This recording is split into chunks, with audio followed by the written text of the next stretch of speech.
Guys welcome to my channel XYZ blog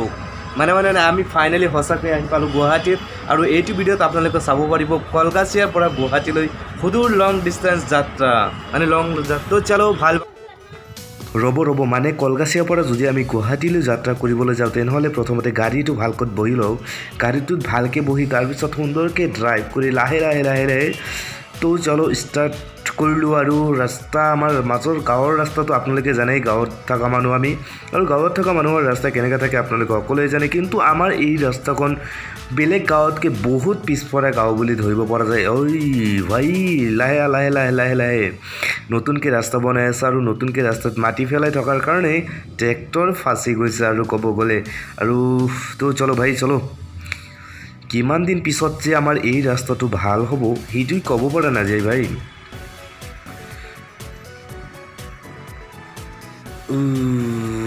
তো দোস্ত পাই গ'লোঁ মানে ভাল ৰাস্তা আৰু ভাল ৰাস্তা পাই অলপ পিক আপটো দবাই দিলোঁ আৰু অলপ লাহে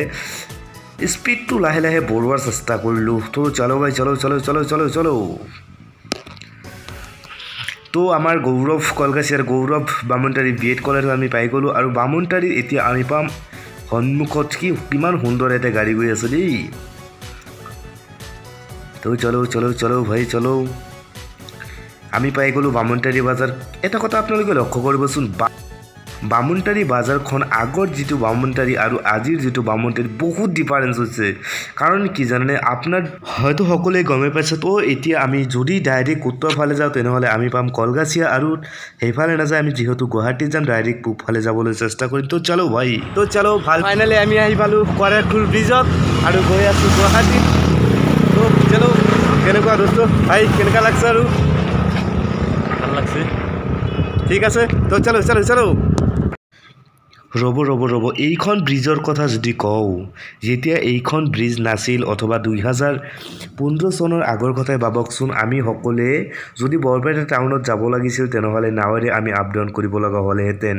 কিন্তু অথবা আমি যদি বৰপেটা টাউনত যদি বহুত ইম্পৰ্টেণ্ট হ'লেহেঁতেন তেতিয়াহ'লে গ'লো হয় কিন্তু এতিয়া যদি আমি অলপ বজাৰ কৰিবও লাগে তথাপিও আমি বৰপেটা টাউনত বজাৰ কৰোঁ কাৰণ কি এইটো ব্ৰিজ আমাৰ কৰাৰকুল ব্ৰিজ যদি নাথাকিলেহেঁতেন আমি ইয়াত কলগাছি হৈ তাৰপিছত সৰভোগ চিমলাগুৰি হৈ তাৰপিছতহে বৰপেটা টাউন পালোঁ হয় কিন্তু আমাক বহুত উপকাৰ কৰি দিছে তো চলো ভাই ভাল ৰাস্তা আমি পাই গৈছোঁ আৰু এই হৈছে আমাৰ 32 নম্বৰ বৰপেটা জিলাৰ ৰাষ্ট্ৰীয় ঘাইপথ তো চলো ভাই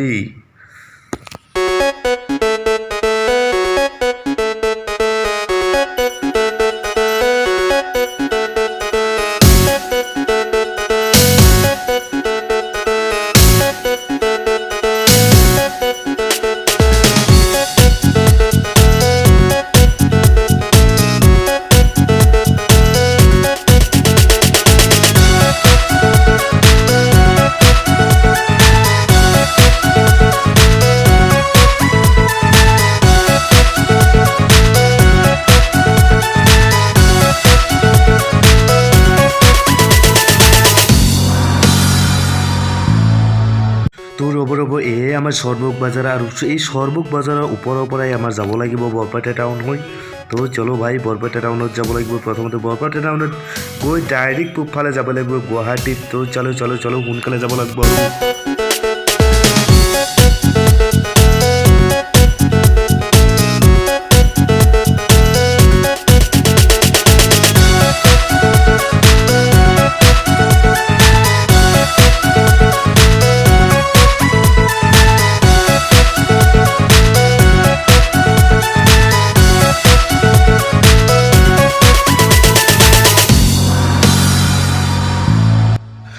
তো দোস্ত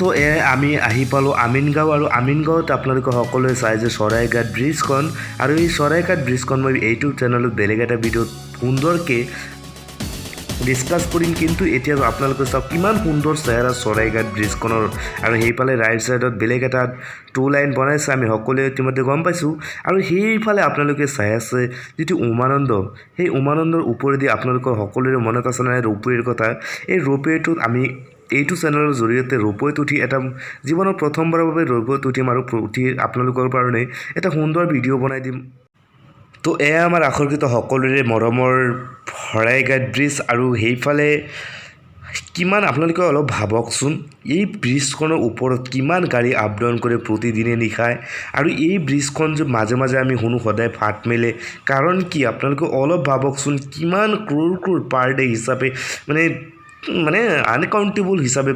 আনকাউণ্টেবল বুলি ক'ব পাৰোঁ, আৰু অগণন গাড়ী আপ ডাউন, গাড়ী ঘোঁৰা মানুহ গৰু ছাগলী ভেড়া ইত্যাদি সকলো আপ ডাউন কৰে। আৰু সেইটো ছাইডত যিহেতু এটা নতুনকৈ দলং বনাইছে, সেইকাৰণে এইটোৰ প্ৰেছাৰ অলপ কমি আহিছে, কিন্তু আগতে যেতিয়া সেইটো বনোৱা নাছিল এইটোৰ প্ৰেছাৰ বহুত আছিল, এফালেদি যাব লাগিছিল আৰু এইটো ব্ৰিজৰ ওপৰেদি আনফালে আহিব লাগিছিল। কিন্তু সেই ৰাইট ছাইডত চৰকাৰে বুদ্ধি খাটাই, অসম চৰকাৰে বুদ্ধি খাটাই ৰাইট ছাইডত বেলেগ এটা টু লাইন কৰি দিছে, যাৰ ফলস্বৰূপে এই ব্ৰিজটোৰ অথবা এই শৰাইঘাট পুৰণি ব্ৰিজটোৰ বহুতো ভাল এটা পদক্ষেপ দেখা গৈছে। কিন্তু আমি সকলোৱে এই ব্ৰিজটোক যত্ন কৰা উচিত, আৰু এই ব্ৰিজটোৰ ওপৰত কিবা কিবি লেতেৰা চেতেৰা বস্তু পেলাব নালাগে। আৰু আমি এইবিলাক আৰু শিকাই দিয়া কথা নহয়, তথাপিও মই অলপ কৈ দিলোঁ। আৰু তো চলো ভাই চলো, আমি এতিয়া এই প্ৰায় আহি পালোঁ আৰু গুৱাহাটীত, আৰু সন্মুখত আছে জালুকবাৰী হৈ আমাৰ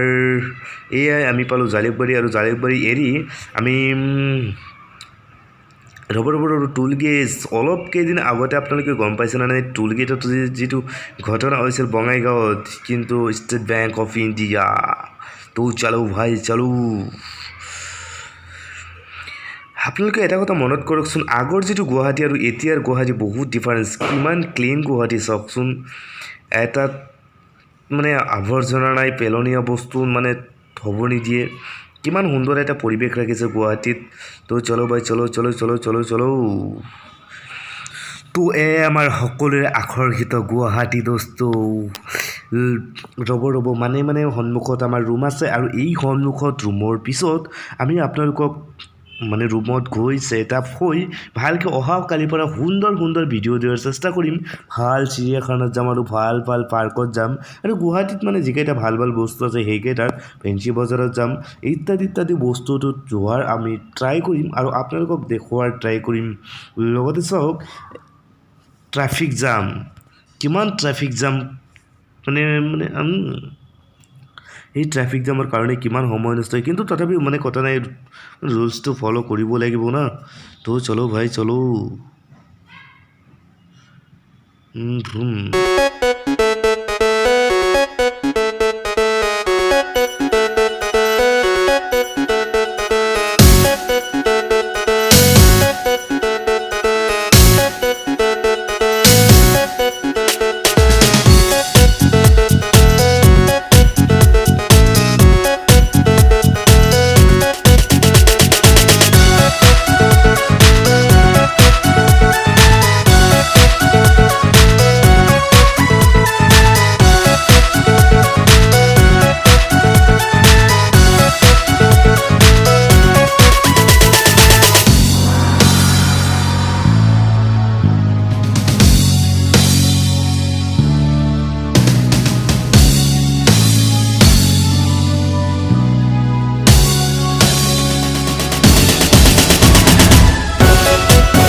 সেইটো চেনেলৰ এইটো ভিডিঅ' মোৰ প্ৰথম আপলোড কৰিলোঁ, আৰু এইটো ভিডিঅ'ত আপোনালোকে মোক অলপ সঁহাৰি দিয়ক, আৰু